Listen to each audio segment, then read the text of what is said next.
নমস্কার বন্ধুরা, কেমন আছেন সবাই? আশা করি যে যেখানে আছেন অবশ্যই ভালো আছেন এবং সুস্থ আছেন। Welcome to my channel Tanuja স্বপ্নপূরণ। আপনাদের সবাইকে স্বাগতম। দেখতে পাচ্ছেন আজ বাথরুমে, আপনারা হয়তো হঠাৎ করে জিজ্ঞেস করতে পারেন আমি বাথরুমে কেন। হ্যাঁ, আমার একদম দিনের শুরুটা এখান থেকেই শুরু হয়, এটা সবারই হয়। আমরা ঘুম থেকে উঠে সবাই ফ্রেশ হই, তখন বাজে হচ্ছে 4:45। তো আমাকে উঠে পড়তে হয়েছে ঝটপট, কারণ বাচ্চাদের স্কুল আছে। তো আমাকে এটা কন্টিনিউ, যেটা রেগুলার, যেটা আপনাদের ক্যামেরা বন্দি করে দেখানো সম্ভব হয়ে ওঠে না, এগুলো হচ্ছে ক্যামেরার পেছনে। তো আমি ভাবছি যে নতুন নতুন আপনাদের সাথে সবকিছু একটু একটু করে শেয়ার করব, যেটা করার মতন অবশ্যই সেটা করব, এবং কিভাবে আমার পুরো দিনটা কাটে সেটাই আপনাদের সাথে দেখাচ্ছি। দেখুন, বাথরুম থেকে ফ্রেশ হয়ে বার হয়ে চলে এলাম।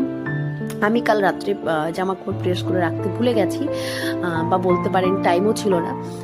তো যেহেতু আমার দুটো ছেলের করতেই হবে, আপনারা হয়তো ভাববেন যে আপনার